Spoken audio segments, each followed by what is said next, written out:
tapi semakin gede risikonya.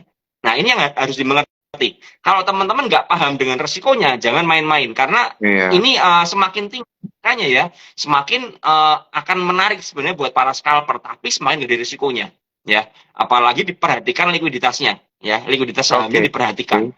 Yang tadi saya bilang seperti OKAS ya, kalau OKAS kecil begitu ya jangan masuk 10.000, nanti takutnya nggak bisa keluar. Kalau sampai karena apa? Yang terjadi adalah bidnya ini copot-copotan semua, rata-rata diciptakan ya, fake bid dan fake offer ya, diciptakan seperti itu untuk memancing orang untuk beli ya, seperti itu ya. Kemudian salah satu tips dari saya lagi adalah kita mencari saham-saham yang ada corporate action biasanya. Ya, contohnya apa? Ini contoh aja ya. Saya nggak ngerti apakah hari Senin akan naik. Hari ini adalah come date dari stock split saham Tugu, ya, saham Tugu. Biasanya saham yang stock split, ya, di hari perdagangan ex-date-nya besoknya terjadi volatilitas. Ya, kita bisa manfaatin. Saya biasa seperti itu. Saya biasanya memanfaatin. Kemarin ada saham MIDI terakhir yang saya sempat ikut stock split-nya, ya.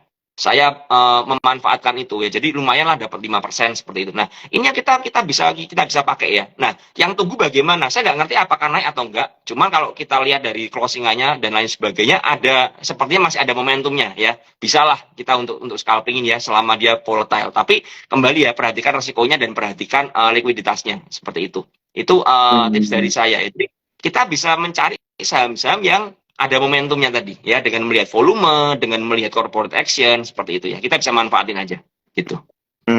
Oke.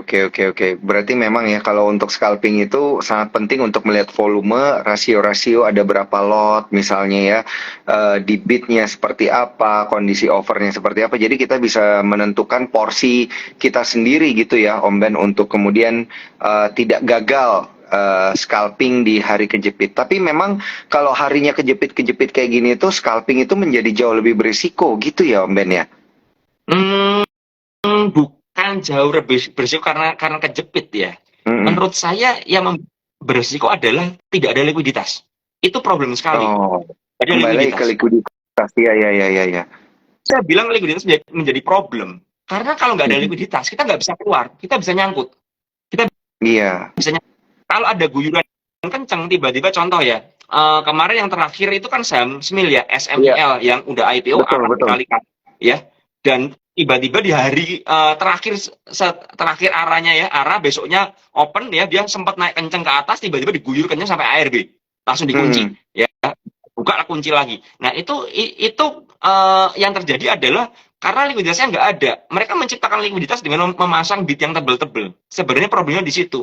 Ketika ada guyuran, kan bandar nggak mau ya, market maker-nya pasti nggak akan mau dong. Kalau dia mau jualan, dia mau guyur, dia dapat barangnya kan nggak mau. Yang terjadi adalah bidnya yang tebel, yang tahanan ini dicopot. Ya, dicopot. Sehingga ARB-nya langsung lurus. Itu terjadi juga di saham RAMM ya, ketika kemarin di hari apa juga sempat ARB kan. Nah, iya jadi seperti itu. Apa? Karena mungkin mereka udah merasa harus berjualan. Nah, ini problem banget. Kembali lagi apa? Likuiditas. Ya. Dan semakin banyak scalper, apalagi scalper dengan dana besar, ya. Ini juga jadi problem, gitu loh. Karena apa? Dengan likuiditas yang ada dana besar yang keluar, maka akan membuat sahamnya tertekan banget. Harga akan turun ketika seller lebih gede daripada buyer kan. Nah, ketika bayarnya nggak ada, ya, sellernya gede, yang terjadi sahamnya akan rontok langsung. Nah, jadi ini yang perlu diperhatikan ya teman-teman ya. Makanya saya lihat ya, beberapa contoh lagi kemarin sempat ada, saya di DM beberapa temen ya, ada saham SMKM. Ya, SMKM dari harga 1.000, sekarang udah 635 kalau nggak salah. Likuiditasnya juga hilang. Yang membuat adalah tidak ada likuiditasnya. Biasanya transaksi hariannya mencapai 30 miliar, 25 miliar, tiba-tiba sehari itu hilang. 37 miliar, 5 miliar. Ya. Bahkan kalau kita lihat chartnya, volumenya semakin habis. Karena apa? Tidak ada likuiditas. Ya. Jadi berhati-hati dalam memilih saham. IMAS pun seperti itu. Ada likuiditas. Ketika broker RB-nya hilang, ya selesai, nggak ada likuiditasnya. Tidak ada yang menghakak ke atas. Ya kan seperti itu. Betul. Problemnya adalah di likuiditas tadi. Dengan cara yang berbeda-beda, ya. Ini mirip kasus-kasus dulu yang seperti saham repo, ya. Saham repo yang tiba-tiba tebel ya, bid offernya tebel-tebel, tiba-tiba hilang sehari. langsung semua orang panik dan berjualan dan sahamnya ARB terus. Ya, problemnya adalah likuiditas. Jadi menurut saya bukan di hari ketiga, tapi di likuiditasnya. Market sekarang likuiditasnya sudah kecil, ya, tidak banyak retail, bandar bermain sendiri rata-rata tukar-tukaran barang, ya, sehingga ketika mereka berjualan, mereka nggak ada yang tukar-tukaran barang, tiba-tiba selesai sahamnya, ya, sahamnya selesai. Itu yang terjadi. Hanya kita lihat beberapa saham ARB-nya kalau lihat chart yang dari RTI begitu lurus, kayak garis ke bawah langsung. Nah, karena nggak ada likuiditasnya, dia dicopot semua selesai. Ya, hati-hati makanya. Setuju. Setuju Om Ben. Oke Om Ben. Terus nanti ini di bulan Juni ini kan seperti yang tadi Om Ben bilang, saham-saham ini level ARB-nya bakal yang dari maksimal 7% jadi 15%. Ini gimana nih nasib para scalper nih Om Ben nih kalau nanti udah ARB-nya udah makin dalam nih Om Ben. Gimana? Saya pribadi, ya, jujur saya pribadi ini mengurangin saham-saham yang terlalu bersiko, ya, saham-saham gorengan yang marketnya mulai kecil-kecil, saya mulai mengurangin, ya, bener-bener saya udah keluar semua rata-rata, ya, tinggal saham-saham yang cukup menurut saya masih cukup aman, ya. Saya ada beberapa yang masih saya swingkan seperti itu, saya tungguin dulu lah, ya, saya sabarin sedikit, ya. Jadi ketika ARB-nya minus 15%, berarti ada chance, ya, sebuah saham itu diguyur dari atas sampai bawah lebih cepat lagi, ya, lebih cepat ARB-nya kan, seperti itu kan, lebih dalam, lebih cepat, lebih dalam ARB-nya. Berarti faktor resiko kita semakin besar. Nah, makanya apa? Jaga psikologis kita, jangan FOMO kayak tadi yang saya analogikan dengan tiket Coldplay tadi, ya. Jaga psikologis. Karena semakin kita FOMO tapi tidak memiliki pembatasan, tidak mengerti karakter sahamnya, maka yang terjadi apa? Kita akan mengalami loss yang semakin dalam. Dan biasanya kalau udah loss pasrah, itu problem banget. Udah loss pasrah. Saya kemarin sempat ada kena saham juga, waktu saya di Jepang, ya, ini iseng nakal, ya. Akhirnya malah lossnya cukup lumayan, begitu, ya, saya cerita ke beberapa teman, waduh, saya loss gede gara-gara salah. Ya, saya lakukan adalah apa? Ya, saya akan berusaha keluar aja. Nah, kan ini loss, bagaimana? Ya udah, nggak apa-apa. Ya mau gimana, namanya juga mistake, ya kan, anggap aja itu kebodohan saya, ya, anggap aja tangan saya gatel aja akhirnya loss, tapi at least saya udah keluar. Dan ketika saya keluar yang terjadi adalah ya udah lega. Karena apa?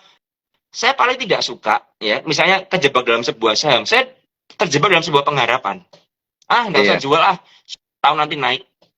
Ya kalau naik, kalau nggak naik bagaimana? Sehingga itu mengaburkan analisa saya. Saya udah ngerti ini buangan, tapi karena saya ngeyel, saya masih berharap naik, saya nggak buang. Yang terjadi apa? Yang harusnya cuma minus 10 juta misalnya, jadi minus 15 juta, jadi minus 20 juta. Itu yang terjadi kan? Nah, ketika ARB-nya minus 15% seperti ini, berarti ada chance teman-teman misalnya beli di harga 5% aja, dibawa ke ARB, berarti teman-teman bisa menderita loss lebih dari 20%. Nah, betul. Dalam saya, belum kalau dari arah, ya kan? Kalau dari misalnya 20% aja lah, nggak usah arah. 20% ke bawah, plus 15%, berarti teman-teman bisa menderita loss kalau sampai dari 20% sampai minus 15%, bisa menderita loss hampir 40% berarti. Nah, ini problem banget. Ya, jadi menurut saya hati-hati kendalikan jari kita, ya. Dan kalau memang udah loss, ya, jangan ngeyel, disiplin aja, keluar aja daripada hancur. Menurut saya seperti itu. Ya kan, mendingan saya mengamankan beberapa barang daripada saya kehilangan semuanya, ya kan. Kalau mohon maaf, kalau misalnya kebakaran, yang dilakukan orang apa? Mereka akan berusaha menyelamatkan barang sebisa mungkin, betul, ya kan. Sebisa mungkin dan sebisa mungkin yang mereka bisa, semaksimalnya. Apakah bisa selamat semua? Nggak bisa. Tapi ada hangus semuanya, jadi abu semuanya, mendingan kita selamatin, ya. Bersyukur kita mainnya di saham kan. Karena saya beberapa hari ini memang ada sempat share forex. Kalau di forex kita pakai leverage, bye-bye semuanya. Kita punya uang 10 juta. Kalau di sini kita punya modal 10 juta. Untuk habis 10 juta itu kan butuh waktu lama sekali kan. Iya kan? Bisa bulan, kalau misalnya FOMO asal ngawur-ngawuran bisa beberapa bulan. Tapi kalau di forex sekejap hilang. Apalagi kita pakai margin yang gede, bye-bye, sudah selesai semuanya. Nah, ini problem. Makanya ingat, kita harus mengendalikan jari kita, kedisiplinan kita ini menentukan gitu loh. Ya, jadi itu tips dari hati-hati ya, teman-teman, hati-hati. Ini market berubah, saya pribadi pun cenderung nonton dulu ya, apalagi tanggal 5 saya tidak di Jakarta ya sebenarnya. Saya ada di suatu sebuah tempat ya, jalan-jalan lagi seperti itu. Ya yang sosial apa enggak ya, lebih wait and see aja, sabar aja. Tungguin aja dulu Oke, bagaimana. oke, oke. Oke, Om Ben.